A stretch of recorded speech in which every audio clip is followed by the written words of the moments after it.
अच्छा, simply new करके project पे जाना।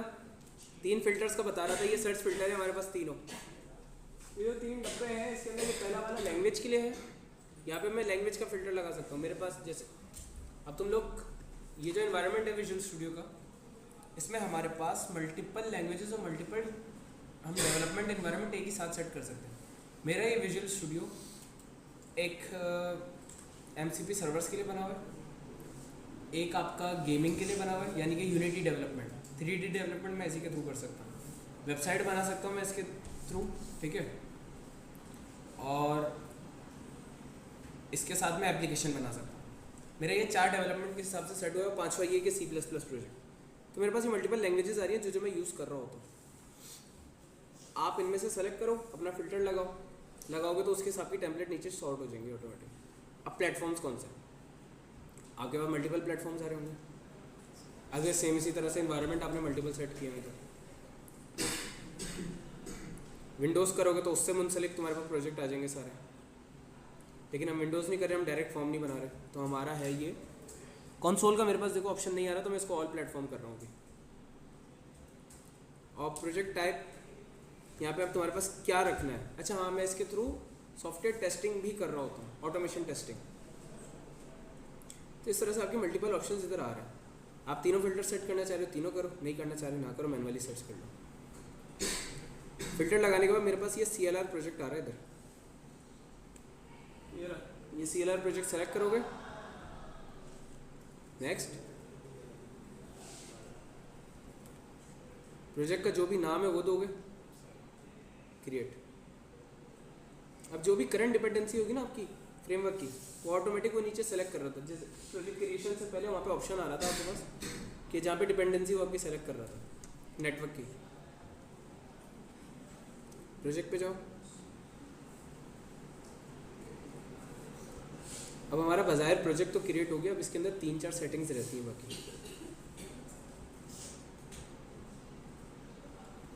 लिंकर में जाके सिस्टम्स में जाना है और अपने जो डेवलपमेंट सिस्टम है उसको सेट कर देना कि किस चीज़ के लिए बना रहे हो। मैं यहाँ पे विंडोज़ के लिए कर रहा हूँ तो विंडोज़ आ गया। अगला एडवांस में जाके एंट्री पॉइंट को मेन कर देना है। ये 2 चेंजेस करने सिर्फ तुमने। अब इन चेंजेस से क्या होगा, हमारी DLL फाइल अपडेट हो जाएगी। DLL फाइल बैकएंड फाइल होती है जो आपका एनवायरनमेंट सेट करता है, ठीक है। देन उसके बाद वापस प्रोजेक्ट में जाओ, ऐड न्यू कंपोनेंट पे क्लिक करो, UI पे जाओ, विंडोज़ फॉर्म सेलेक्ट करो, उस फॉर्म का नाम दो और फॉर्म यहाँ पे आपके पास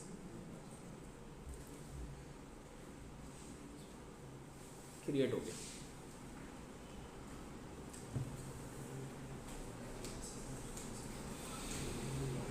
ठीक है, यहाँ तक का समझ आया? फॉर्म क्रिएशन समझ आ गई?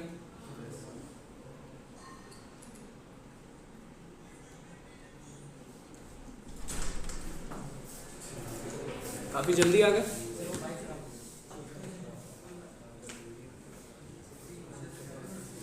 अच्छा, अब ये फॉर्म नजर आ रहे हैं? इधर भी जूम करूं, फॉर्म तो दिख रहे हैं ना?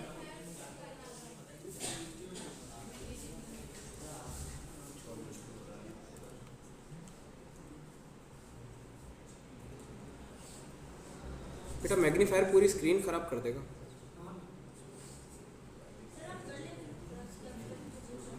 जूम हो ही नहीं सकता ना इस पे। फॉर्म डिजाइन पे नहीं हो सकता, कोड पे हो सकता।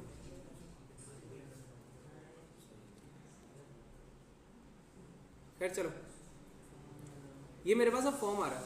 फॉर्म इतनी छोटी सी लेआउट के अंदर आ रहा है।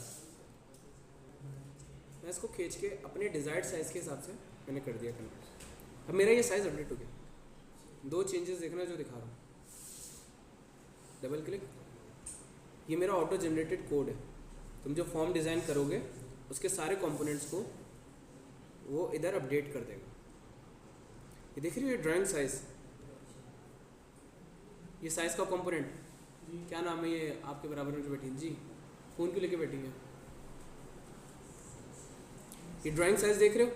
ये स्क्रीन का लेआउट है, ठीक है। वो 2 वर्टिकल्स के अंदर वर्किंग थी, उसकी 2D शेप थी तो उसने 2D इन्वायरमेंट अपडेट किया। अगर मैं कोई कंपोनेंट इस तरह का बना रहा हूँ, कोई फॉर्म ऐसा बना रहा हूँ जो 3D सपोर्टेड है, तो वो इसके अंदर Z पार्टिकल भी ऐड कर देगा, Z वर्टिकल भी ऐड कर देगा। ठीक है, 3 वर्टिसेस हो जाते हैं फिर मेरे पास। ये नाम देख रहे हो, इनमें से एक प्रॉपर्टी है जिसके थ्रू मैं अपने फॉर्म को कॉल कर रहा हूँ, और एक मेरा डिस्प्ले नेम होगा। ठीक है, याद रखना, हमेशा दो नाम शो होंगे। नज़र आ रहे हैं यहाँ पे? हमेशा दो नाम शो होंगे, एक प्रॉपर्टी होता है और एक डिस्प्ले नेम होता है।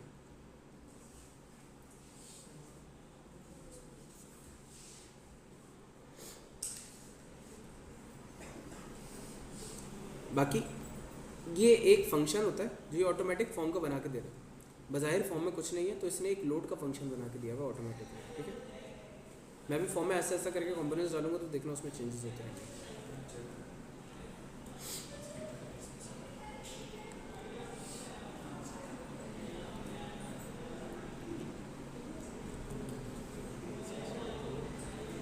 देखो अब ये देखो, हमारा ड्राइंग साइज चेंज हो गया।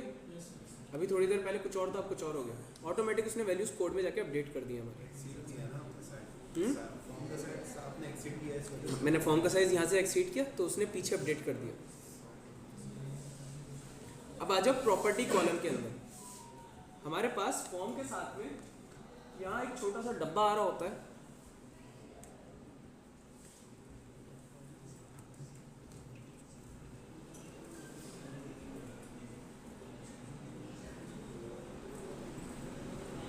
ये रहा प्रॉपर्टीज का। अभी मेरे पास सिलेक्शन में फॉर्म है, ये देख रहे हो, फॉर्म की सराउंडिंग के अंदर मेरे पास छोटे छोटे बॉक्सेस बने हुए, और जब अपनी स्क्रीन पे कर रहे होगे तो यहाँ पे तुम्हें छोटी छोटी डॉटेड लाइन नजर आ रही होगी। ठीक है, इसके साथ में पूरी डॉटेड लाइन नीचे चल रही होगी, जो इसकी सिलेक्शन बाउंड्री बता रहा है कि पूरा फॉर्म सिलेक्टेड है। मैं इसके बैक कलर पे आता हूँ और यहाँ पे आके मैं करता हूँ कि भाई चेंज बैकग्राउंड इमेज कर दी, बेसिक सी जैसे एडिटिंग होती है। ठीक है, जो देखने वाली चीज़ है वो सिर्फ ये है, तुम लोग इसके साथ खेल सकते हो, जो चेंजेस चाहो कर सकते हो। भाई इमेजेस आ रहा है तुम्हारे पास, यहाँ पे ये इमेज आ रहा है, फिर उसकी अलाइनमेंट आ रही है किस तरह की चाह रहे हो। ये टेक्स्ट, अच्छा ये जो टेक्स्ट है ना, मैं कह रहा था दो तरीके के टेक्स्ट होते हैं। मैंने पिछले कोड के अंदर बताया था कि दो टेक्स्ट आ रहे होते हैं हमारे पास, दो बार सेम नेम आ रहे होते हैं। एक ये टेक्स्ट है, मैं ये चेंज करूँगा ना तो ये डिस्प्ले चेंज हुआ सिर्फ, इसकी बैकएंड प्रॉपर्टी का जो नाम है वो अभी तक इसका बटन 1 ही है। ये सिर्फ मेरा डिस्प्ले नेम चेंज होगा अगर दिखाऊँ तो, ये देखो। ठीक है, लेकिन इसका मैं अगर बैकएंड नेम दिखाऊँ तो अभी भी इसका बटन 1 ही होगा।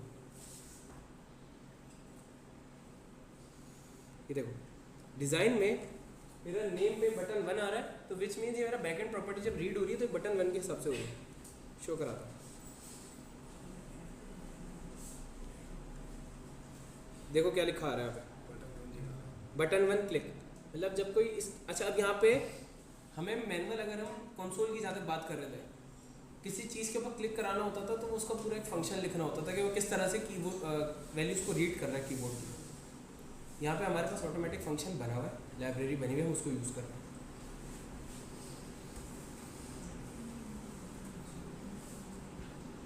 पहले डिज़ाइनिंग करते फिर कोड के एक्सप्लेनेशन पे आता है।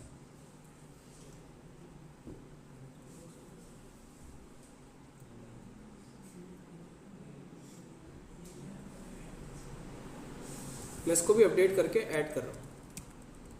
ठीक है, अच्छा प्रेफर करा करो कि तुम लोग जो नेमिंग रखा करो ना वो कैमल केस के हिसाब से रखा करो।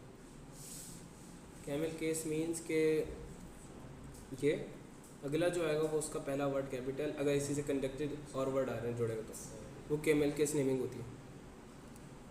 इससे ये होता है आइडेंटिफाई करना आसान होता है।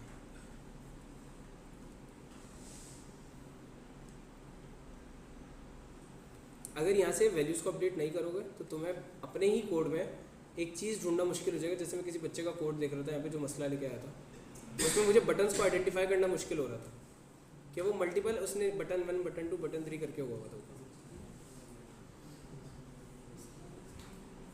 मैं प्रॉपर्टी सब पे अपडेट करता हूँ।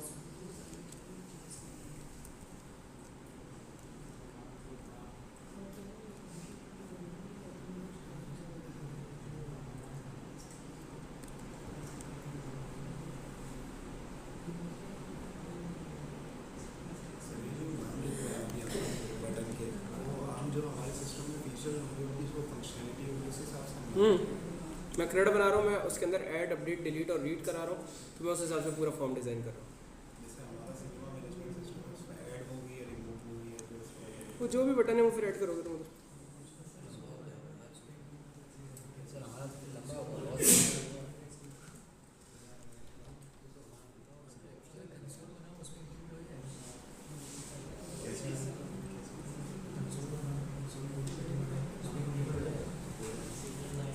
मैं तुम लोगों को सजेस्ट करूँगा अपने जो प्रोजेक्ट बना रहे हो ना, ये बनाने के बाद भले 2000 में ही बेचो, लेकिन बेचो सही। क्यों नहीं बिकता? फाइवर बनाओ।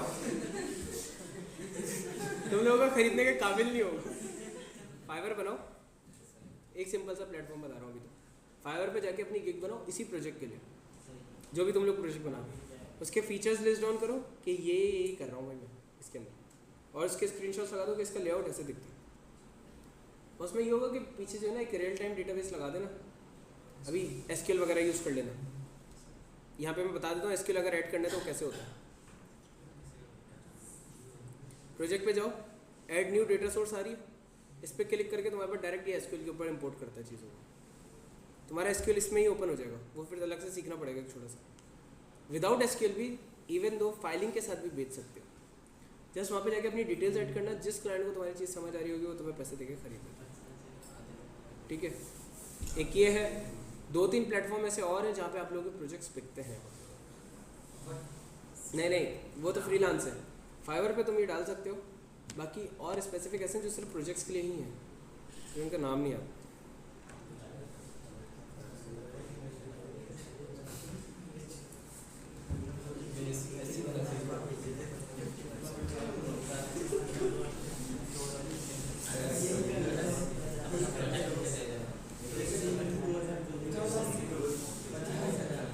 और उल्टा तुम लोगों को वहाँ पे 2000 तो बहुत कम बोले, इससे ज़्यादा ही मिलेंगे, क्योंकि वहाँ पे तुमसे एक क्लाइंट नहीं कई सारे क्लाइंट आके खरीद रहे होते हैं। जितनी बार चाहो, तुम्हारी अपनी चीज़ है, एक ही प्रोजेक्ट जितनी बार बेचना चाहो बेचो। एक गिग बनाई भी होगी तुमने कि भाई मैं ये चीज़ दे रहा हूँ, वो उस पर तुम्हें जितने ऑर्डर प्लेस होंगे तुम सेम कोड उठाओ आगे चेप दो, सेम कोड उठाओ आगे चेप दो। मतलब भाई ये बना रहा है प्रोजेक्ट, लो चलो।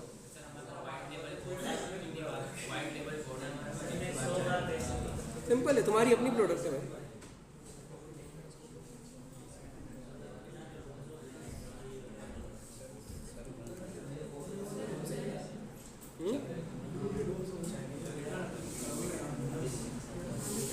बैठे रहो अभी।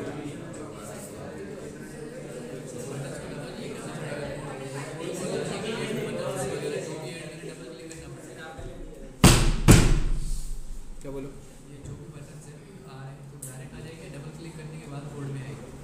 कोड में लाने के लिए उसको डबल क्लिक करना। चलो भाई मैग्नीफायर बंद। ठीक है, हमारा फॉर्म डिज़ाइन हो गया, हमने चेंजेस लगा दिए, सब कुछ कर दिया। इसके बैकएंड का कलर जो है मैं उसको उठा के ग्रे कर रहा हूँ दोबारा।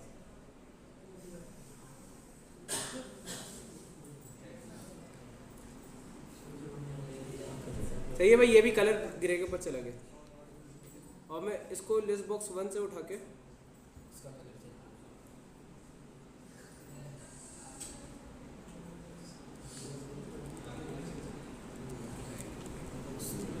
डिस्प्ले बॉक्स कर दिया मैंने। अब मैं ऐड पे जाऊंगा।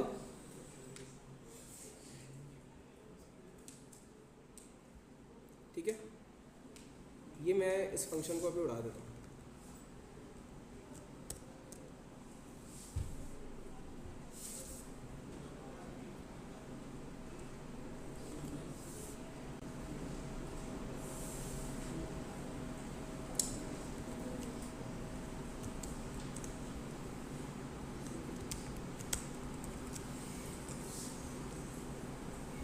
आप याद रखना, अगर आप पहले बटन पे क्लिक कर चुके हो और इधर आपका फंक्शन जनरेट हो गया एक बार, ठीक है, वो रीडुप्लीकेट नहीं करेगा, रीजनरेट नहीं करेगा उसे।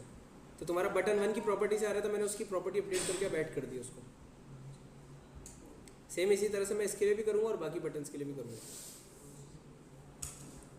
अब आओ थोड़ा सा कोड एक्सप्लेनेशन के ऊपर। अच्छा, अब ये मेरा साफ सुथरा सा कोड और फॉर्म जनरेट हो गया।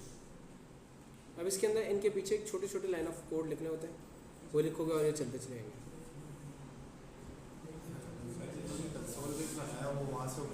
वो कॉपी पेस्ट करके इसके हिसाब से एनवायरनमेंट के हिसाब से सेट कर दो बस, ठीक है। कोड एक्सप्लेनेशन के ऊपर आ जाओ। हमारे पास ये जो प्रॉपर्टी है ये रीडिक्लेयरिंग ना हो चीज़ें, इस वजह से यूज़ कर रहे हो। सबसे पहली चीज़ नेम स्पेसेस, हम अलग अलग चीज़ें यूज़ कर रहे हैं, हमें हर बार टू डॉट्स ना डालने पड़े। एसटीडी किस लिए यूज़ करते थे हम, यूजिंग नेम स्पेस एसटीडी, ताकि हम अगर सिन और सी आउट कर रहे हैं,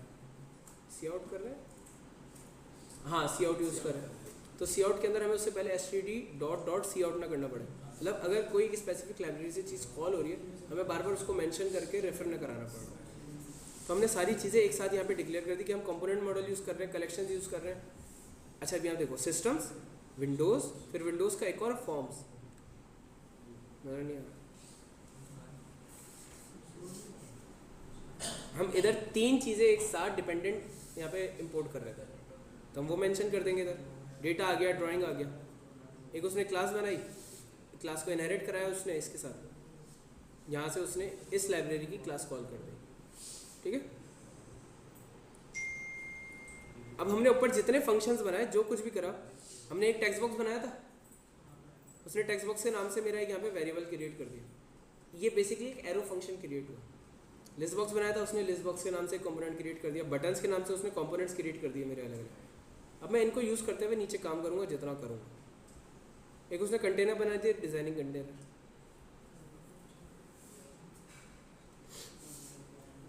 अब ये देखो क्या हो गया,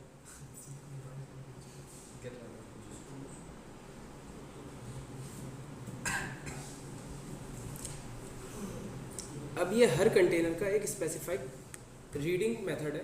ये देख रहे हो, ये अंदर यहाँ पे लिखा हुआ है, ये जो ग्रीन कलर से लिखा हुआ है, ये हमारे पास एक मेन लाइब्रेरी के फंक्शंस हैं छोटे छोटे, जो इधर कॉल करा के उसको एरो फंक्शन के थ्रू हमारे कंपोनेंट के साथ उसको रेफर कराता है कि भाई ये वाली जो प्रॉपर्टी का डब्बा है ना, ये सिस्टम्स, विंडोज़, फॉर्म्स में जाके टेक्स्ट बॉक्स की जो कंपोनेंट बना हुआ है, जो फंक्शन बना हुआ है, ये उसके ऊपर ऑपरेट करेगा।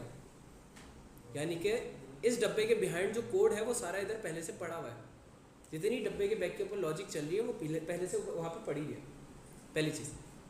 इसी तरह से ये डिस्प्ले के साथ हमने लिस्ट बॉक्स यूज़ किया था, लिस्ट बॉक्स यूज़ किया था, याद है टूल बॉक्स में से, तो ये लिस्ट बॉक्स के साथ रेफर कर रहा था। इसी तरह से बटन्स का काम आ गया।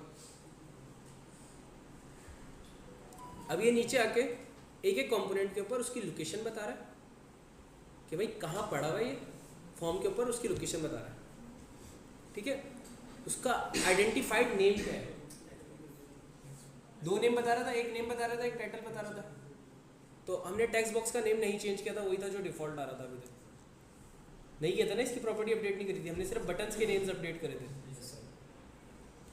फिर उसका ये साइज बता रहा है कि बेसिकली इस कंपोनेंट का, इस डिजाइनिंग कंपोनेंट का साइज क्या रखा हुआ है हमने इस पर। इंडेक्सेस कुछ नहीं दिए हुए, तो उसने इंडेक्स नहीं दिया हुआ था। सेम उसने यहाँ पे हमारा डिस्प्ले बॉक्स पूरा एक्सप्लेन किया कि किस तरह से कंपोनेंट आ रहे हैं, क्या यूज़ हो रहा है, कलर कौन सा है, क्या इनेबल हुई हुई है, क्या नहीं हुई हुई, आइटम हाइट क्या रखी हुई है। मतलब जितनी प्रॉपर्टीज तुम उधर इंप्लीमेंट करते जाओगे वो यहाँ पे इसको चेंज करता रहेगा, अपडेट करता रहेगा।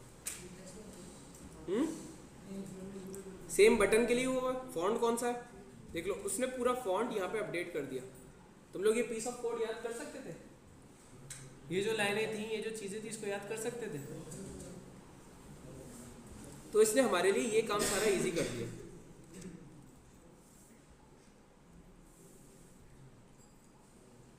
मेरे पास इधर देखा था बटन 1 करके लिखा हुआ था अभी थोड़ी देर पहले, और एरर दे रहा था वो उस पे।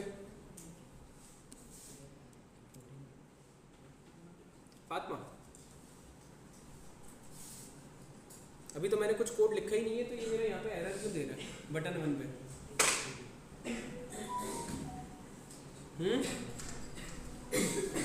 काफी जल्दी आ गया आप बेटे। अपनी अटेंडेंस बेटा जा रहे HOD से जाके सही कराना। बैठ जाओ बैठ जाओ बैठ जाओ, बिजी थे ना, अभी क्लास पढ़ा रहा हूँ, डिस्टर्ब नहीं करो, बैठ जाओ। बैठने का मतलब नहीं पता, सही है। ये बटन 1 पे एरर क्यों आ रहा है बताओ? अभी तो मैंने कुछ कंपोनेंट का कोड लिखा ही नहीं है, तो ये एरर क्यों दे रहा है मुझे? ऐड बटन की प्रॉपर्टीज के अंदर नहीं लिखा हुआ है, ऑटो जनरेटेड कोड है ये सारा। एक मिनट रुक जाओ बताइए, बताइए क्या नाम है तुम्हारा? सच्चल एरर क्यों आ रहा है? तुम तो आगे ही बैठे हो बताओ। मैं सिर्फ ये पूछ रहा हूँ बटन 1 के ऊपर मेरा रेड लाइन क्यों दे रहा है? बटन 1 क्लिक के ऊपर सर वो साइज का साइज तो एक्सप्लेन हो गया, ये क्लिक फंक्शन पे एरर क्यों दे रहा है मुझे? सर ये जो ऐड वाला आप बता रहे हैं ना उसमें हाँ क्या बता रहा हूँ मैं, बताओ मुझे, बताओ मैं इसमें चेंज क्या करूँ कि ये सही हो जाए?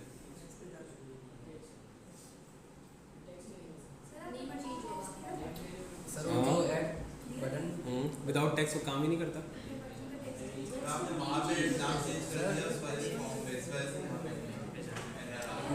सर जो मैंने इधर जाके बटन की प्रॉपर्टी के अंदर टाइटल तो चेंज करा था, मैंने उसकी डिज़ाइन के अंदर जो आइडेंटिफाइड प्रॉपर्टी थी जो बटन 1 थी मैंने उसको ऐड के साथ रिप्लेस कर दिया था।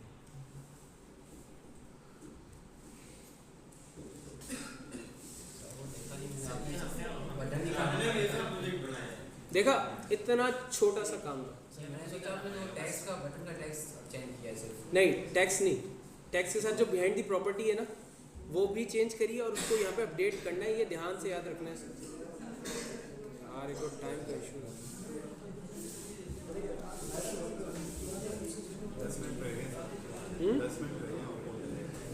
यही सोच रहा हूँ। अच्छा अब हमारे सारे बटन के यहाँ पे कोड आ रहे हैं, ऐड अपडेट रीड डिलीट सबका आ रहा है इधर, सही है। फॉर्म का स्पेसिफिक जितना कोड था वो पूरा यहाँ पे देखो, मैंने फॉर्म का नेम नहीं चेंज किया, फॉर्म की टाइटल नहीं चेंज किया, सारी चीज़ें एज इट इज थी, तो मेरे पास एज इट इज लिखी आ रही है यहाँ पे। देखो एक हमारे पास यहाँ पे दो प्रॉपर्टीज आ रही है, एक नेम के नाम से और एक टेक्स्ट के नाम से। जो टेक्स्ट है वो हमारी डिस्प्लेड प्रॉपर्टी है जो हमें डिस्प्ले हो रही है यूज़र को, ठीक है, टाइटल के तौर पर, और जो नेम है वो हमारी एक्चुअल आइडेंटिफाइड प्रॉपर्टी है। चलो अब जिसने उठ के जाना है वो चले, जिसके एरर से वो रुक जाए। फॉर्म का ये था, ये हमारे सारे बटन जो हमने वहाँ पे बनाए थे जो उनके हमारे पास ऑप्शन वो क्लिक हो गए, फंक्शंस बन गए, फंक्शंस और उनकी बॉडीज डिफाइन हुई भी बनी। ये देखो उनके अंदर कोड लिखना होगा हमें।